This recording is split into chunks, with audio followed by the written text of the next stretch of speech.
Thinking about grabbing a Firewire Sunday? Well, make sure you watch this first.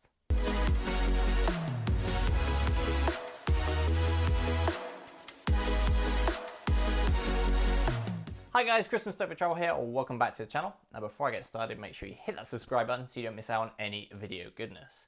Now today we're going to be talking about the Firewire Sunday by Rob Machado. And if you've been following the channel for a while, you realise I reviewed it quite a few months ago. But today I want to bring you a little bit of an update on sizing and fin configuration preferences. So if you're looking at buying a Sunday at the moment, make sure you watch the rest of this review. If you've already watched my other video review, this is not going to cover anything like all the specifications and things. We're just going to jump straight in. If you are looking at buying it and haven't watched the review, make sure you check that out. It gives a full rundown of the board, but just keep these updates in mind when you're looking at buying as well. So yeah, let's just jump straight in. So as you remember from my first review, the original Firewire Sunday that I tested out and reviewed was a 6/8 mid-length, which out of all the fin configurations I surfed, I really liked it as a twin fin setup. Super playful, lots of paddle power, and worked really nice as a mid-length twin fin.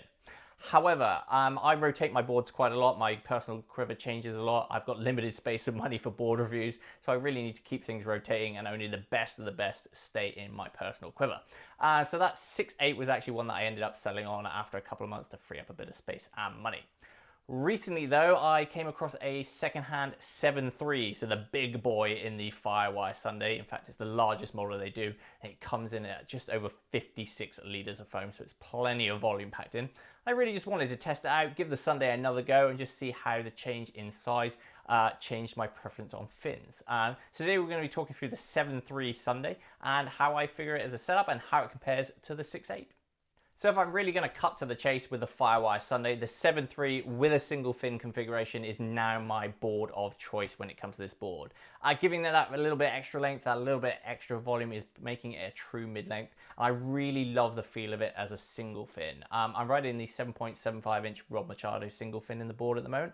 I have tested it out as a twin fin. It was really fun as well, but I just really love the feel and the flow of this board as a single fin in the larger sizing. As I've mentioned before, this board is an absolute chunk. A lot of foam goes packed into the 7/3. In fact, it's just over 56 litres, so it's pretty chunky and over 3 inches in its widest point as well. What I would take away from this is don't be afraid to oversize your Firewire Sunday. If you do want to ride it as a true mid-length, you can go that little bit extra than you think you can with the sizing and the volume on this board. That being said, still, the 7/3 is still super maneuverable. I've been surfing it anywhere from kind of chest to head high, roll-ins at the points, and also more punchy beach breakers as well, and it's handled everything I can throw at it. And with that single fin setup, you still have all the style and flow that I really enjoy from my single fin longboards, obviously just in a smaller package. And don't be afraid to throw yourself into a nice big chunky end section turn as well. Even though it does have that single fin setup, it's still going to roll into that really nicely and pivot from rail to rail really smoothly. And with that bit more kind of pulled in nose compared with your traditional longboard, you're going to really be able to kind of throw yourself into that more critical part of the wave and ride out really nicely. So my takeaway from this is the single fin 7/3 Firewire Sunday is absolutely epic to ride and is now my personal recommendation for this board. Don't be afraid to push it a little bit further. You're going to absolutely love it, and it's going to bring all the fun of longboarding into a smaller package.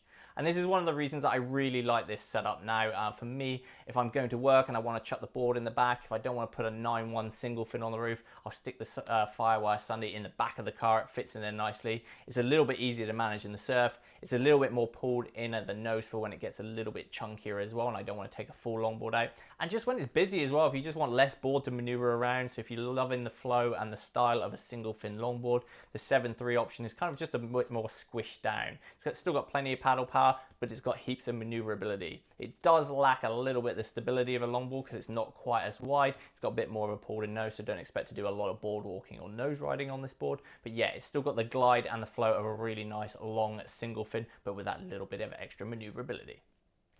And there you have it, guys. That's my full update on the Firewire Sunday and the new length and size preferences of my own personal board.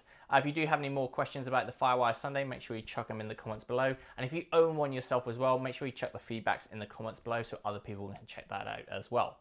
And of course, if you are looking at buying a Firewire Sunday, make sure you check out the link in the description below to my full video review, including all the dims, fin setups, and more.